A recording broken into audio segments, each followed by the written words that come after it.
بشتغل بالبيوت نظافة وتعذير إنسان بني آدم لحاله هو.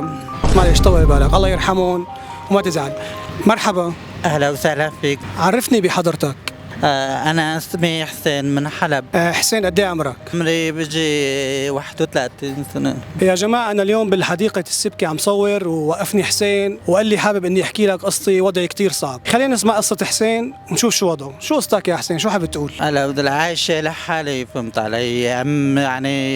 هم صعب كتير، فهمت علي؟ الجو كتير صعب. إنسان بني آدم لحاله هو، يعني العالم كله بنحره. إنسان بني آدم لحاله هو. وأنا شغلي بشتغل نظافة بالبيوت، فهمت علي؟ طبخ وجلي وهذا. كانت معي أمي الله يرحمه. أمي كانت فيه جلطات فيه، فهمت علي شلون؟ بتطلع عليه وطلع هذا أم كتير دنيا كتير كويس. بعد الوقت المشاكل تركونا كلياتنا اخواتي، وهذا بضلينا انا وامي تركونا كلياتنا اخواتي. بدل الايام صعب كتير، ما حدا عم يحصل ولا شغل ولا شيء. بالزور اشتغل، فهمت علي؟ شغله بالبيوت حتى اقدم له اكل وحب السكري وهذا. وفي ايام يعني صعب مطر ومشاكل ما بعرف شو. طيب يا حسين، أنت عايش هون، وين ساكن؟ أنت ومين؟ اخواتي موفين. اخواتك متوفين؟ معلش طول بالك، الله يرحمهم. انت وين ساكن هون؟ انا عايش هون عند المشفى التابليت. خالي مرة، فهمت؟ خالي قاعد عند خالي مرة. خالي هي عم تحن عليك، عم تعطف عليك؟ لا، ما بصرف علي. انا بشتغل بالبيوت نظافة وتعذير. بشتغل بالبيوت نظافة وتعذير وبجلي جلي وطبخ هيك. يعني انت عم تصرف عليها؟ انا بصرف عليها وبس مو يطلع علي، ما في حدا حوالي. يعني كل خوال من 10 سنين، من 11 سنة ما في حدا، ما في انسان ما بيجي يقلب بحياتي. هو هلا اجاب قال يا ابني انا بضل معك وين ما كنت، متت عشت وكل شيء معك هو. وكنت انا وامي اخواتي كنا عايشين كل شيء.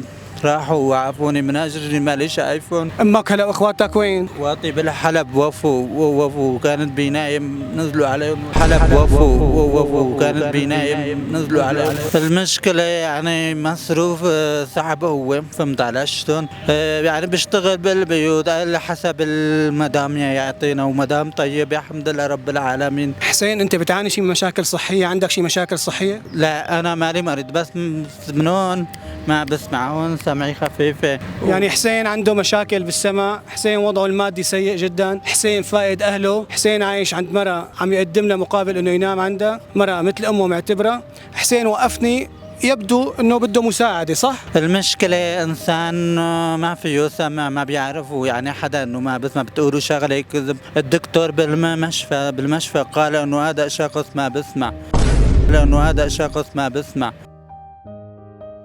يعني في صدقة في كل شيء، فهمت علي؟ المشكلة اللي في ناس بتقولوا لا صدق يا ابني، انت حدا ماله احسن منك. لا تزعل، وان شاء الله بيكرمك. عروس بدك تتجوز ولا لا؟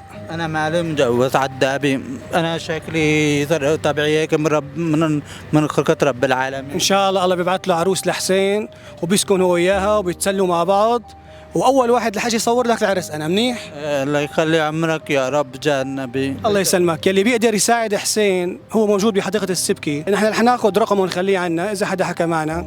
في شغله مجال بدي تغنيه على الام، فهمت علي شلون؟ وبدنا نسمع غنية من حسين عن الام. صح حسين وضعه صعب بس قدران يغني. غنينا يا حسين.